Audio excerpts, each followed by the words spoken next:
अस्सलामुअलैकुम नाज़रीन, Urdu TV channel में खुशामदीद। व्यूअर्स, ड्रामा सीरियल मेरा दिल मेरा दुश्मन की एपिसोड 38 में आप देखेंगे एमन की वालदा अपनी बेटी की मदद करने के लिए उसे कुछ रकम देती हैं ताकि इसी रकम से वो अली को रिहा करवा पाए।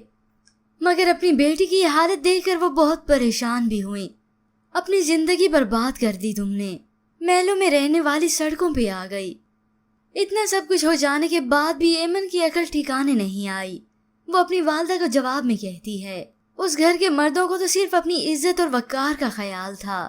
वो अपनी बेटी की परेशानी की वजह से घर में आके सर पकड़ के बैठ गई। तो शामिर अपनी माँ को यूं परेशानी की हालत में देखता है, जिसके बाद आप व्यूअर्स देखेंगे शामिर आयशा पर कोई तवज्जो नहीं देता। वो अब फिर से उससे उकताने लगा है। तो आयशा अपनी ये परेशानी मायरा से शेयर करती है। वो आज भी अपनी पुरानी मोहब्बत की कैद में है। ये सुनकर मायरा भी शामिर के लिए परेशान हुई।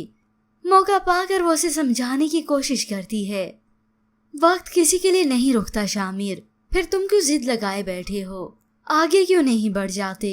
दिल टूटने का दर्द क्या होता है ये दोनों हम अच्छी तरह से जानते हैं। मायरा कमरे से बाहर निकली तो देखती क्या है कि आयशा खड़ी है, जो साकित खड़ी उसे घूर रही है। तो मायरा हैरत भरी नजरों से उसकी तरफ बढ़ती है। अब तो व्यूअर्स ये सस्पेंस ही है कि आयशा के सामने इन दोनों की हकीकत आई या नहीं। होप सो इन दोनों का राज आयशा के सामने आ ही गया और इस ड्रामे की अब आखिरी एक साथ ही चल रही हैं। बहुत जल्द इस ड्रामे का इख्तिताम भी हो ही जाएगा। पर व्यूअर्स, आपके ख्याल में कि आयशा के सामने इन दोनों की हकीकत खुली या नहीं, इसके मुतालिक हमें अपनी कीमती राय जरूर दीजिएगा। मज़ीद ड्रामास प्रोमो के लिए आप देखते रहिए उर्दू टीवी।